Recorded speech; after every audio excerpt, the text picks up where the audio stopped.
Hey, what's up everyone, and in this video I have some stuff from the 2000s. My friend brought me some of his old stuff and asked me to do something with it. Here I have PlayStation 2, Nokia N95 and Practika Camcorder. The Camcorder is coming with a full pack and the box, and I think this device is a little bit newer. The camera is 5 megapixel with 720p video.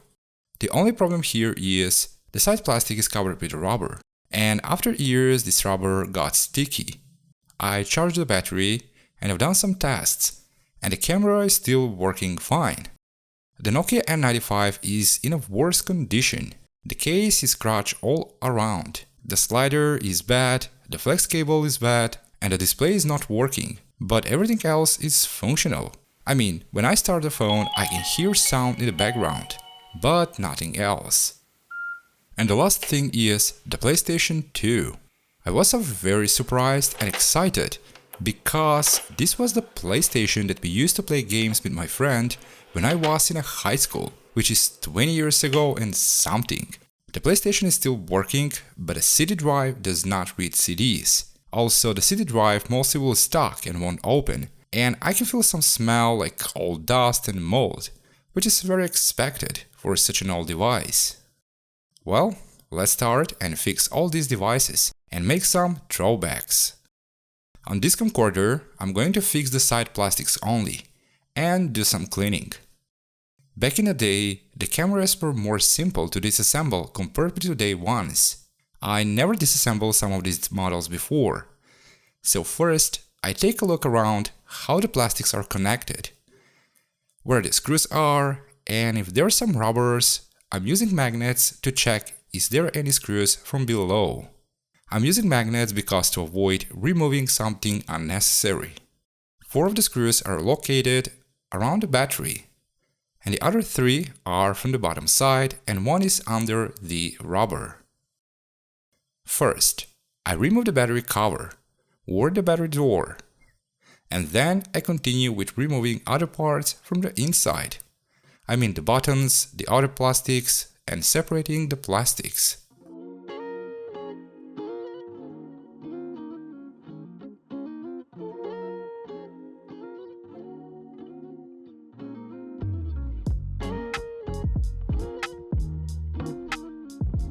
The camera is pretty clean from the inside.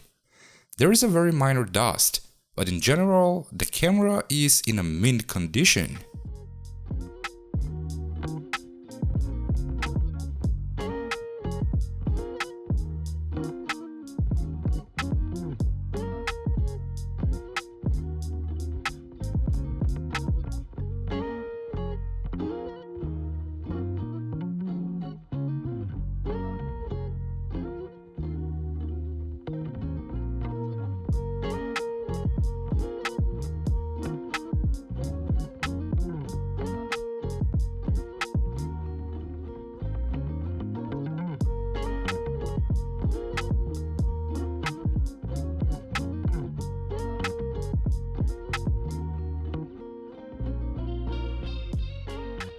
After I remove the parts that I need, I move to cleaning. Now, using 96% isopropyl alcohol, slowly I start with cleaning the sticky rubber from the plastic. This rubber coating was used on many different devices, like camera, laptops, tablets, and many others. At first this rubber coating was very nice on touch, also it was feel and looking nice. But later, after years, this thing started turning into a glue or slime. I have Alienware laptop that had this coating, but I never liked it. And if you have watched some of my older videos, I always modify the whole case, because this is the only way to remove the sticky rubber and make the case nice again. After I finish with removing the sticky rubber, I dry up the case using a hair dryer. And again, I check the plastics in case I need to do some additional cleaning. Because of the sticky case, the rest of the camera was a little bit sticky as well. But here the plastic is smooth, I mean glossy, and the cleaning is going much easier. Here, again I use isopropyl alcohol, soft napkins and brushes. And I clean the whole camera from all sides around. I have done an in-depth cleaning and polishing any square millimeter much as possible.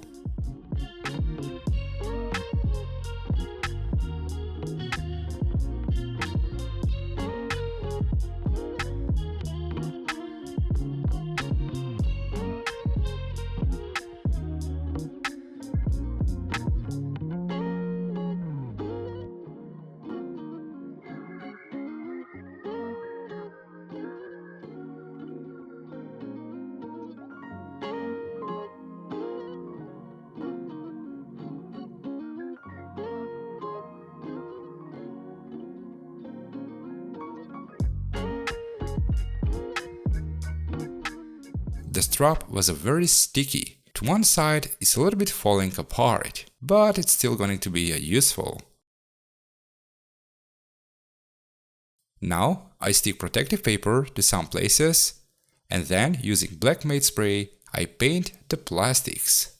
After painting, the plastics are looking much nicer, fresh, and the plastic won't be sticky ever again. Now I move to assemble the camcorder.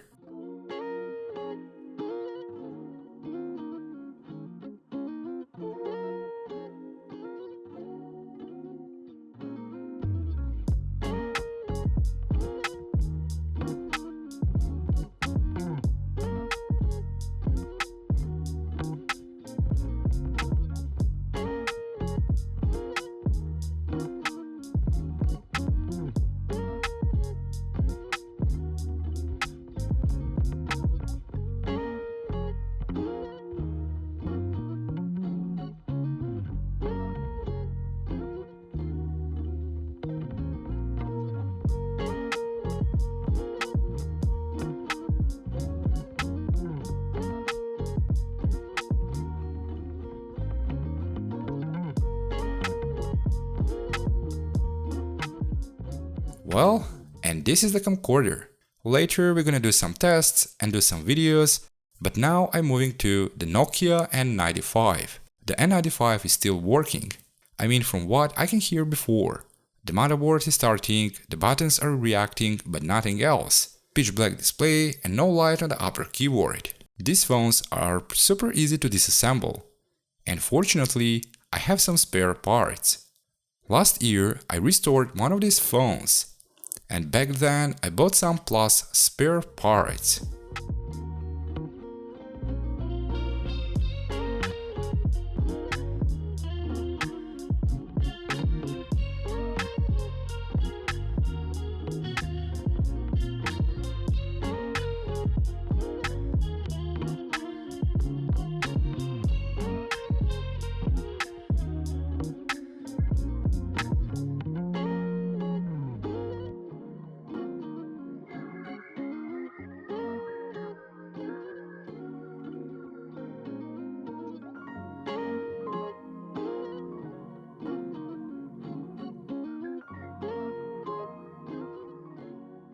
Now I'm gonna put my cleaning plate and we'll start with cleaning the motherboard. Here I wash the motherboard using 96% isopropyl alcohol and brushes.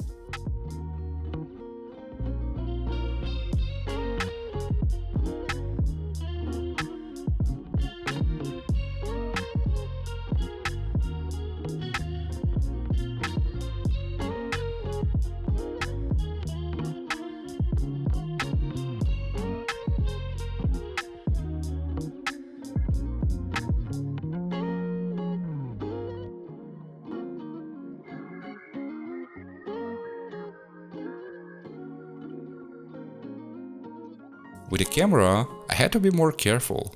Very carefully, I cleaned the camera from all sides around, and the front glass, which protects the lenses. Now, I clean my cleaning plate and I move to clean the other parts, like the keyboards, the audio jack and the other things.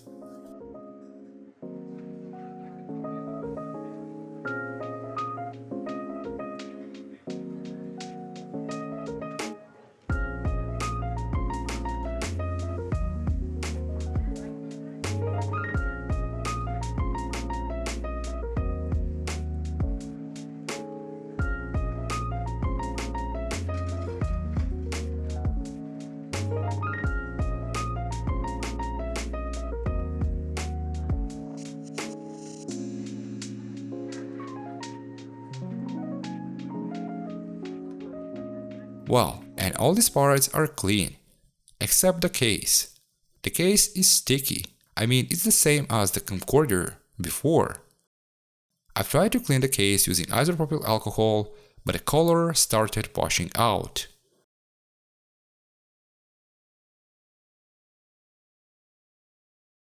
The case also is broken to one side, but this is easy fixable with some super glue. After I fixed the case, I got a little request to paint the case, but again in a purple. So I don't have much choice, and this is the only spray from a darker shades that I have. I stick some sticks from the back side of the case, because with this I can easier paint the case and dry the case. Meanwhile, I move to the other parts. The display, the slider and the flex cable are not good. But I have another working display and original case. The display and the case are used, but in almost mint condition. Also, I have done some cleaning here, and everything turns to better. And finally, it's time to assemble this Nokia phone.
And finally, this N95 is fully functional.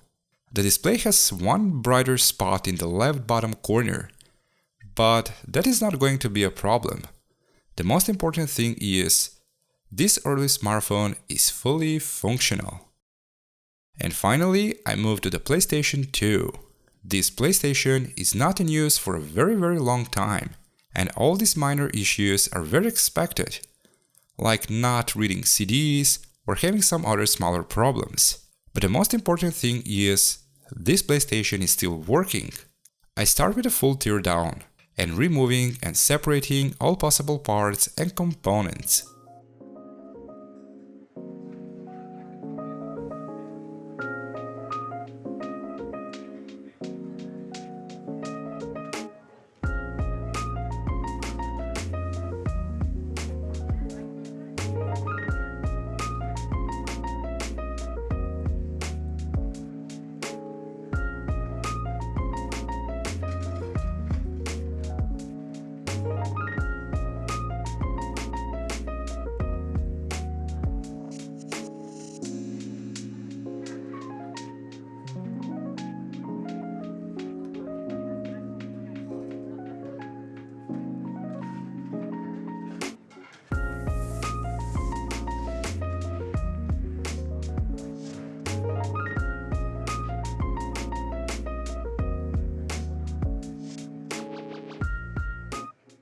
Now I place my cleaning plate and I start with cleaning. Actually, in this case, I washed the motherboard using 96% isopropyl alcohol. Through the years, the motherboard has collected dust, dirt, and it became a little sticky. On the motherboard is an additional chip that does not belong here, but I'm not going to remove this chip because this is a part of the tech history and how some things were done 20 plus years ago.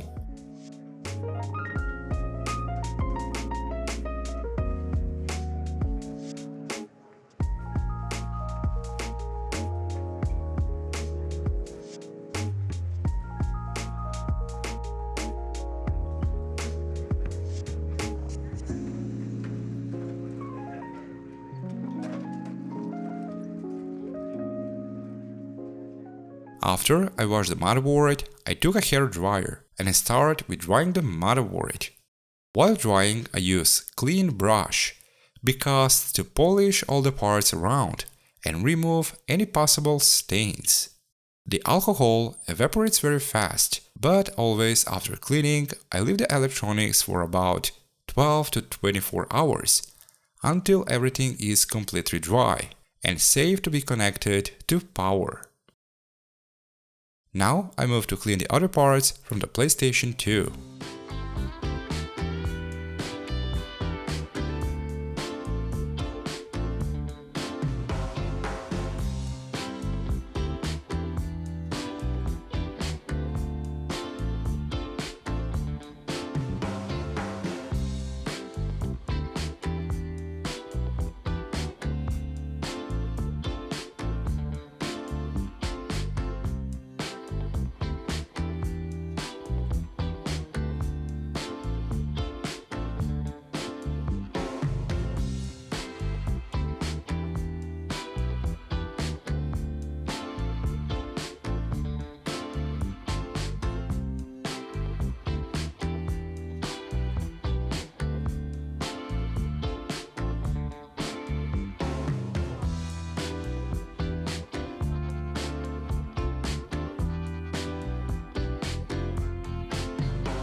And we're at the most sensitive part, the CD drive. Here, carefully, I remove all possible parts.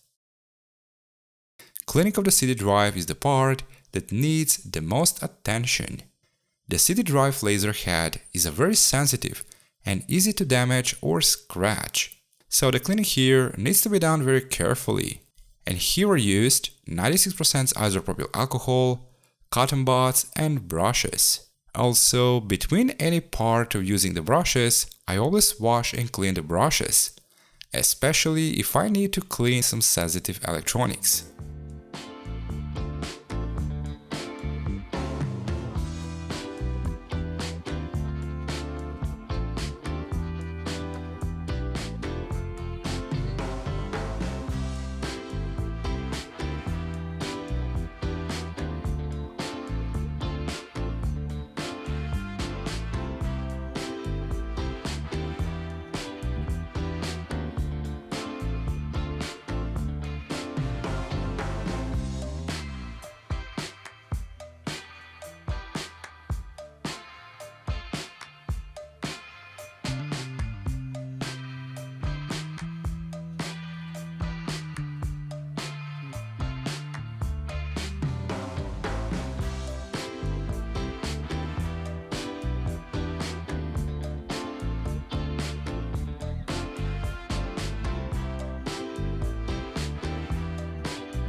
the plastic parts of the CD-ROM, I wash it using degreaser, dish soap and warm water.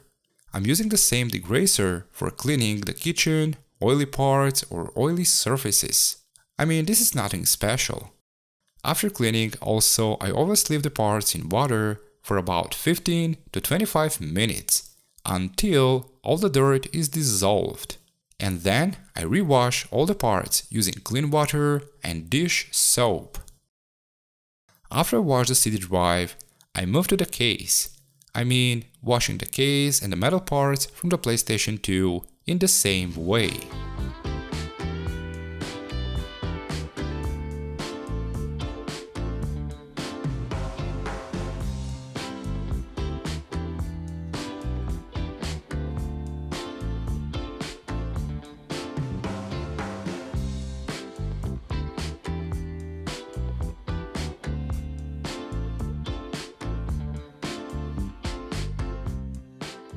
Now I move to assemble the PlayStation 2, and I start with the CD drive.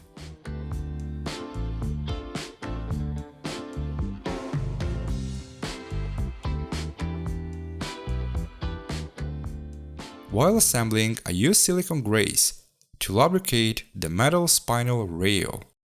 This rail was almost dry before, then I cleaned the rail using isopropyl alcohol, but this is very crucial as to why sometimes the CD drive can stuck or have some malfunction while opening. Also, the silicone loop is safe for plastics and metal.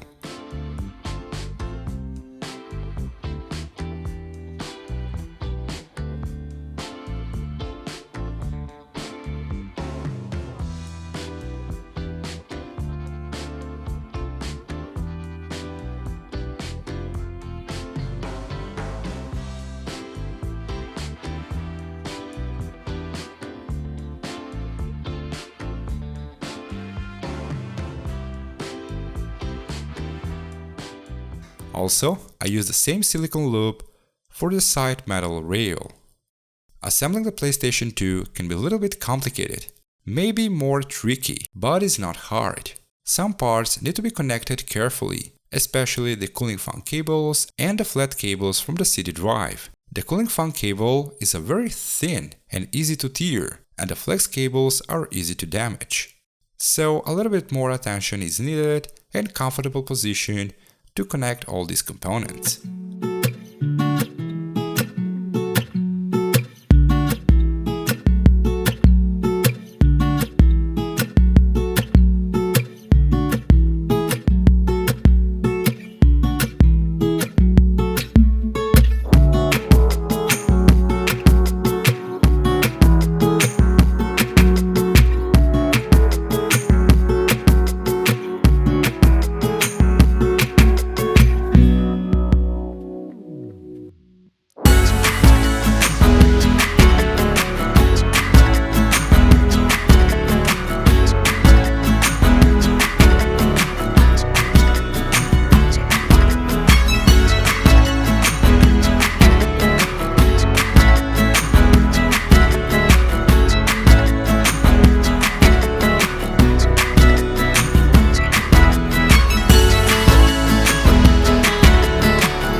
before I place the final screws, I test the PlayStation. I wanna see if the CD-ROM working properly and everything else. And it seems that everything is working just fine. Now, after a check and saw that everything is good, I place the final case and the screws.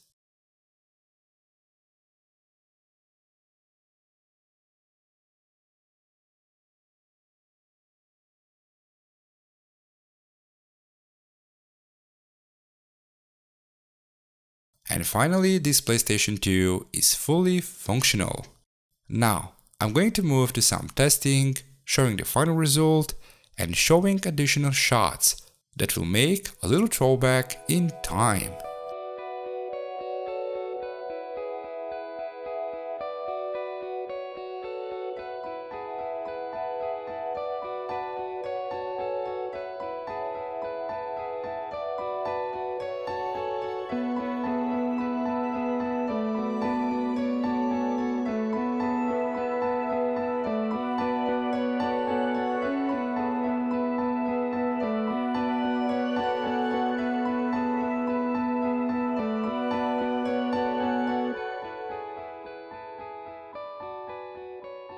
Well, and all these devices are working just fine. The PlayStation 2 is reading CDs again and is much quieter than before. The Nokia N95 is working just fine. And the final thing, Camcorder. Wake up and welcome to 2000s.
Well, and this is all about this video.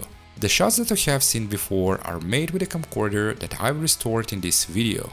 And I'm very glad because I back in function all these devices. I hope you enjoyed watching this video, and I hope this video will give ideas and inspiration to back in function some stuff. Maybe some older stuff, or maybe some newer stuff.